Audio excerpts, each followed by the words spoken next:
Today, it says on the camera, it's live.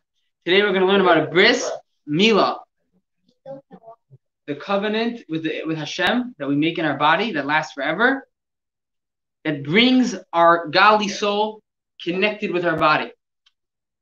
So before we go through the details of the laws of the bris, I just want to speak about for a second what we spoke 2 days ago in the class about the origin of the godly soul, the nefesh elokis. Where does it come from? Well, we all know what makes someone a Jew if the mother is a Jew. So in today's day and age, we have a new issue because of science. What happens if there's two mothers? And this issue was discussed by rabbis hundreds of years ago. They jumped ahead. They thought maybe, what if? Rabbis are very smart, some of them. They can think of a lot of what ifs. So they thought of this what if. What if you could do this? And they figured out actually not by now how to do it. To take an egg from one woman, put it in another woman, and have a baby. So it's very connected with the bris. Why? Because the bris is the time that the godly soul connects with the body. However, to my understanding, the godly soul doesn't come in by the bris. It comes in middle of pregnancy. According to Christians, I'm assuming they would say by the moment of conception.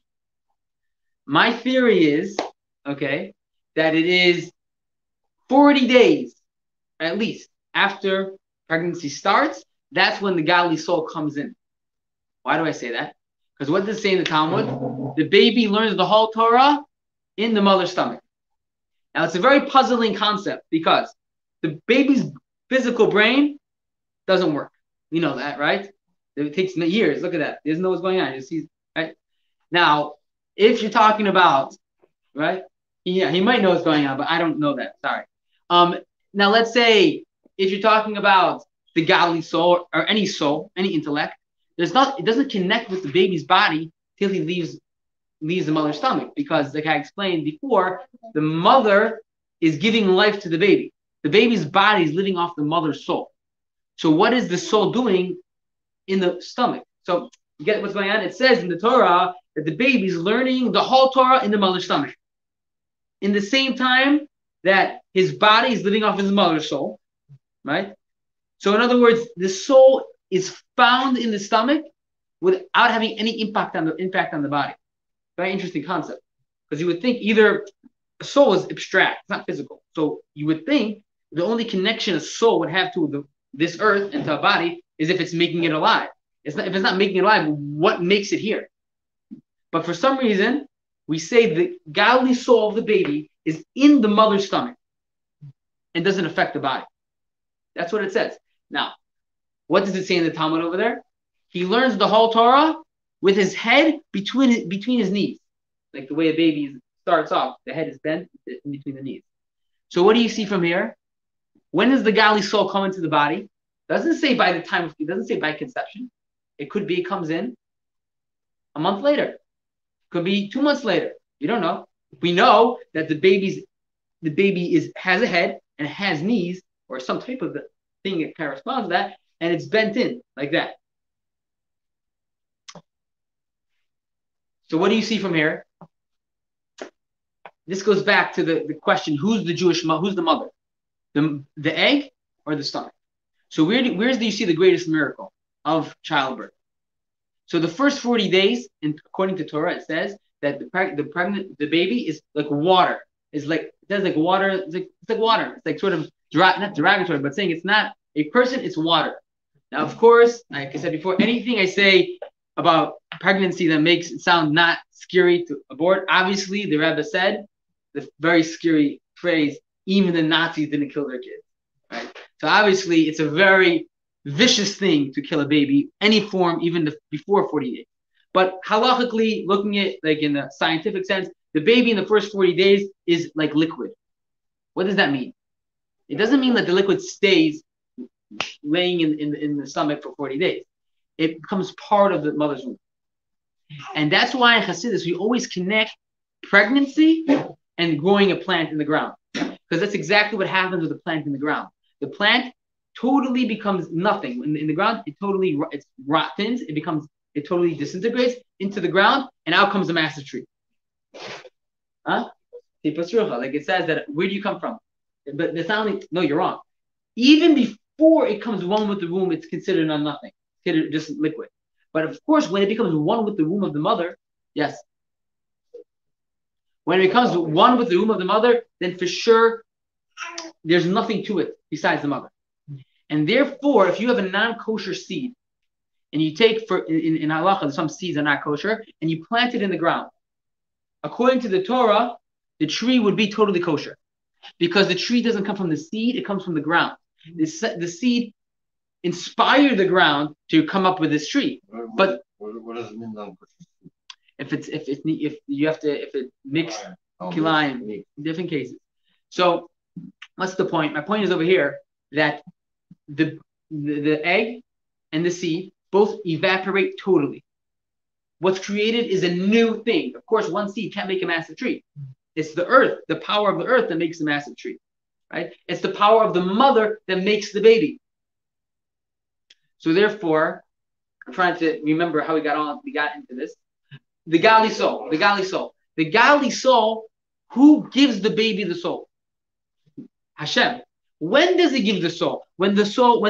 Possibly, my theory, but let's say, even if I'm wrong, it doesn't mean what I'm saying is wrong. When the baby comes out after 40 days, pops out of the womb, like pops out of the wall with the umbilical cord, that's when the baby gets the godly soul. Another proof is, you can pray to God if you want a boy or a girl till 40 days. After 40 days, you can't pray to God anymore, because a boy and a girl have different soul. Even though I think it could switch the soul in a boy, I'm not sure. In a boy's body and a girl's body, I'm pretty sure. However, there's a boy's soul and there's a girl's soul. What? If you feel like it. Like, for example, I have this gorgeous boy that's crying right now, right? He's a boy, right? Now, for me to do the mitzvah of having kids, I have to have a boy and a girl. So if I want to do the mitzvah as fast as possible, I should want a girl, right? So I have a cousin that has 8 boys, no girls, right? So, and he didn't do the mitzvah. He had a half a mitzvah. He didn't do the full mitzvah. So, back to what we're talking about by the bris. It seems to me that the godly soul, every baby has a soul. Every baby has energy inside of it. But if it's in a non-Jewish mother, then he's going to have a non-Jewish soul. If it's in a Jewish mother, he's going to have a Jewish soul. But when does the soul come? When the baby comes out of the wall of the womb, right? Therefore, I think if the mother is Jewish, so all the proofs I just showed you, the kid should be Jewish. Even though in today's day and age, we consider it, even in Hebrew, they call it like a guest, a host. The mother with the egg is called a host, because they think everyone thinks, common sense, you think it comes from the egg. But really, if you think about it, is much more connected. The baby is much more connected to the mother. She's the miracle worker. She's the one that makes the baby. She's the one that the baby is not. People think of the baby as like she's hanging out in the mother's stomach. No, he's part of the mother. It says in the Talmud, a baby is the sty of the mother. It's part of her body. That gives place for the people that say that it's my body. It's true. It says in the Torah, a baby is part of the body of the mother. So whose body? Not the lady that gave the egg, right? And today you can also give.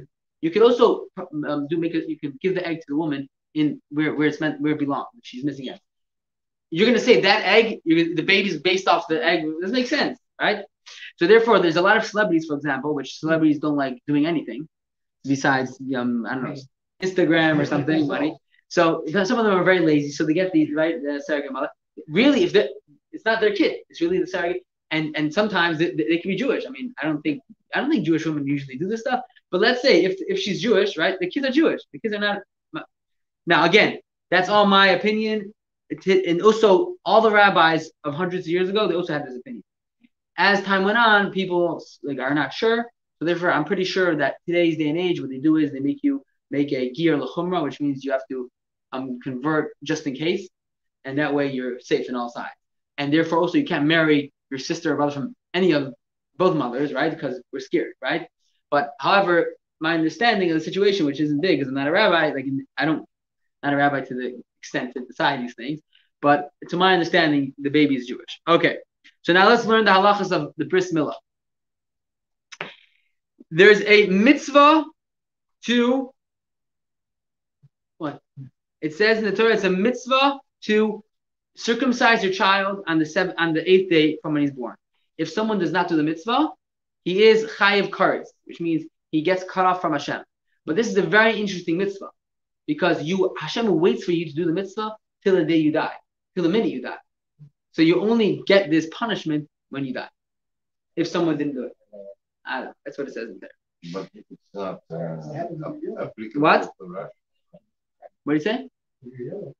No, of course. If you can't, there's certain cases that you can't. Don't. Pikuach nefesh. If something is dangerous, it pushes away the whole Torah, right? Okay. Yes. Moshe Rabbeinu was born with a bris, so they spilled a little blood, and that's also a ger. When if he has already a bris, he spill a little blood. The father has also a mitzvah to circumcise his child. Not only his child, also if he has a slave, like in the times of the temple when they had slaves, it was also a mitzvah to circumcise your slave. Any age, right? What? Any age, yes, any age. Now the mitzvah is if the father doesn't do the mitzvah, he's not doing a mitzvah every day until the baby's bar mitzvah. He has a mitzvah to circumcise a child, and there's many mitzvahs he's not doing. Every day he has a mitzvah to do so. For sure, every day, maybe even every second, but for sure every day. Now, let's say if somebody gave his child to you for babysitting, and you see he doesn't have a bris, so can you quickly do a bris and give him back? No. It says over here you have to have his consent. I'm assuming if it's in case that you really have, I don't know, it's complicated, but we're just going to go further. A person which is bar mitzvah or any other age after that, his father didn't give him a bris, he has a mitzvah to do the bris on himself till the day he dies, like I said before. So then kares is not a bris. Well, it says in the Rambam, you get kares when you die. That's what it says. Well, what if I didn't know? What? What if I didn't know? If you didn't know, you didn't know. It's fine. Hashem doesn't punish someone who doesn't know. Now, there's a very interesting law when it comes to a slave which is bought. A slave which is bought, you circumcise him the day you buy him. So if you buy a 1 day old slave, you do a bris that first day. But anyone else, then you huh? No, if he's ready, if he already has a bris, it's fine. Talking about a case he doesn't have a bris. A ger, a convert, which wants to become Jewish, he must have a bris. What happens if he already did a bris? Because like the Rambam says that there's actually maybe even a mitzvah for people that come from Yishmael, which I don't know if we know who today comes from Yishmael, but if we would know, it's a mitzvah for them to do a bris because Yishmael also had the mitzvah. So if let's say a guy that's coming from Yishmael, it's dangerous over there to become a Jew, but let's say he moves to America and becomes Jewish in America, what does he do? He already has a bris. So the Rambam says he has to spill a little bit blood where you would do a bris. And the same too with Moshe Rabbeinu, like this the masked person said. How do you call it? The shield guy. He said that the Moshe Rabbeinu was born with a bris. That's true. It's a very rare thing. In that case, you spill a little blood. There are people which are unfortunately born with both, with a woman part and man part. So they also have the mitzvah to do so. And same too with some people unfortunately have two privates, so they have to do on both.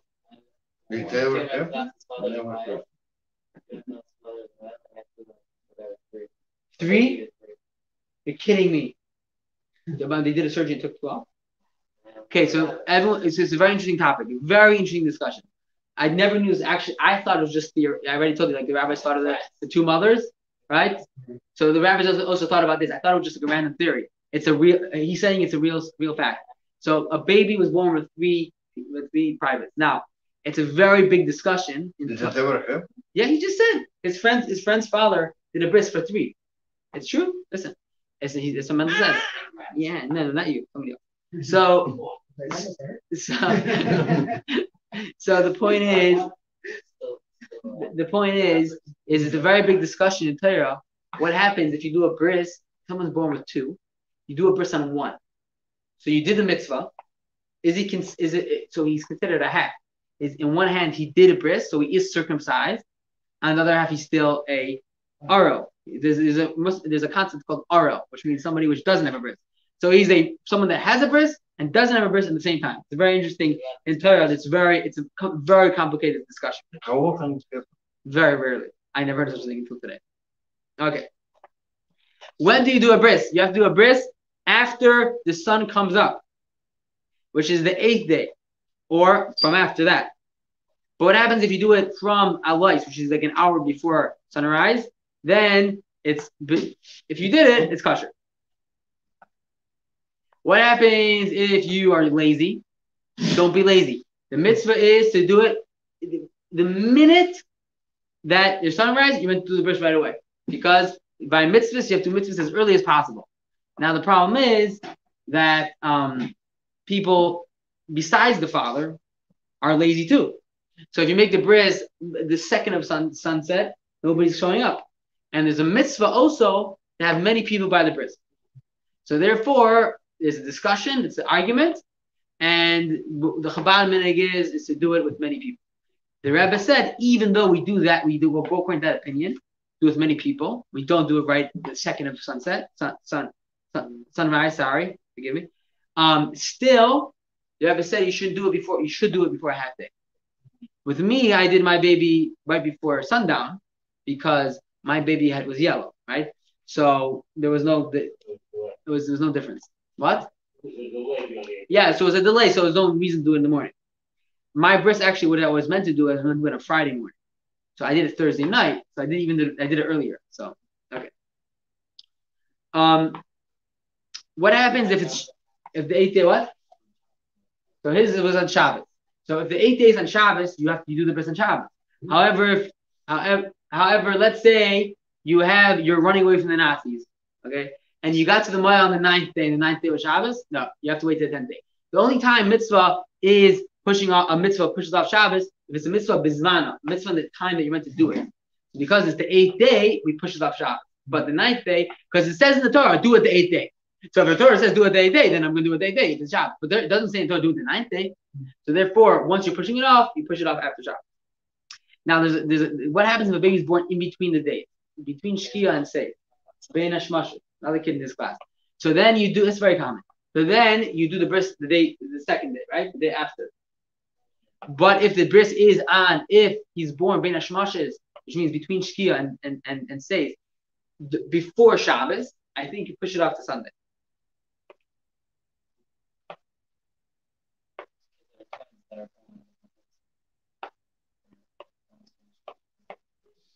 Any case that we're not sure 100%. For example, if it's a preemie baby, if the baby has two privates, right? So all these cases that you're not sure, you do not push off Shabbos, and that's why it's a very interesting case. He for sure has to do a bris, but you don't know which one is the bris.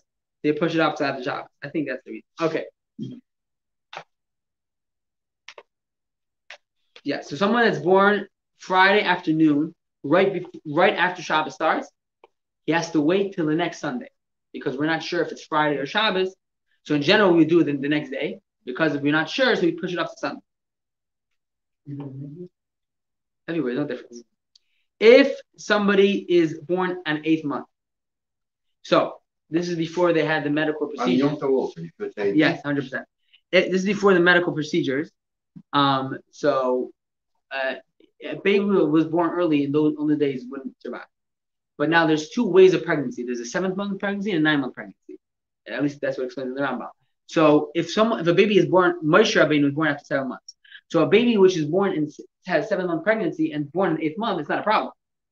So the way you know is if he has hair and he has nails. If the baby has hair and nails, then he would survive. This is how it was in the olden days before that incubator.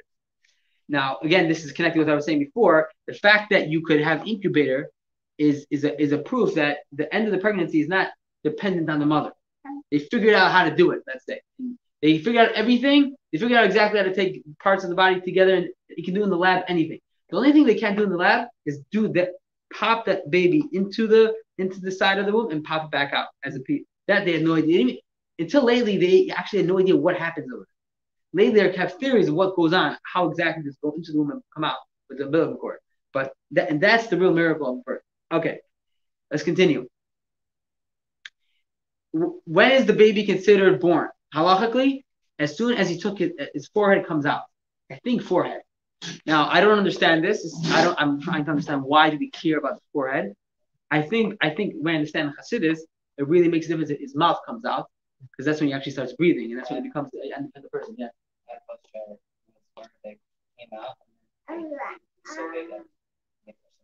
Yeah. So my wife has a friend that actually was in the same hospital the same day that we went. She had a baby, but she was in the hospital for 2 days. So the baby actually came out 2 days later, unfortunately. And the baby came out, the head came out. That's what he told me. And then the shoulders couldn't come out. So what they do is a lot of your uncles and aunts, they break the shoulder, right? Which according to my mother-in-law, that's fine. But this person was scared to do it, so they pushed the baby back in, did a C-section. Oh yeah? Oh my gosh, that's bad. Okay, anyways, thank God this baby is slipped right out. Okay. So no, if you once the baby's, that's the point. Once the baby's forehead comes out, it's considered a birth, even if you push the baby back in. I'm pretty sure that once the baby gets its head out, the umbilical cord doesn't. The umbilical cord you have to cut off, right? But I don't think it really gives the baby any more. Once the baby moves out, I think it's the connection. I'm assuming the connection stops. It doesn't make sense to say that the baby comes out and he's a few feet away from the mother. The umbilical cord is still giving him food, right? That's just. So I know, but the point is, as soon as he pulls his head out of the stomach, I think he starts living off himself. But then that wouldn't make sense because he would die from not breathing, right? So no, but I don't think, I'm not even sure if they know for sure how babies breathe in the stomach.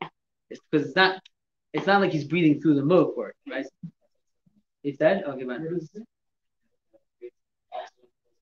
Okay, so if oxygen, no, fine. So if that's the case, then for sure, fine. So then that's a good question because if the baby's mouth comes out, right? So I know what I'm saying is if his mouth comes out and he starts breathing, right?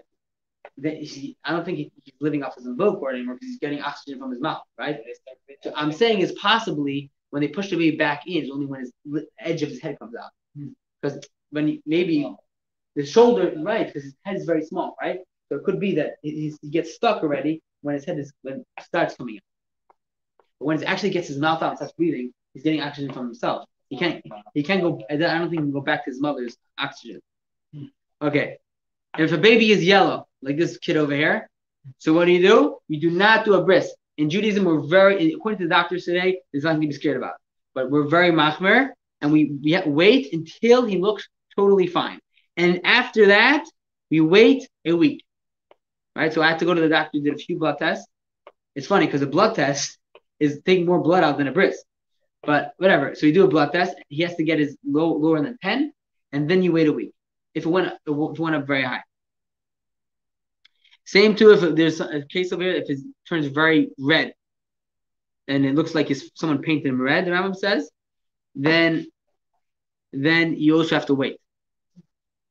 If a baby had died, unfortunately, from a bris, and then his brother also died, the third baby, we don't do a bris.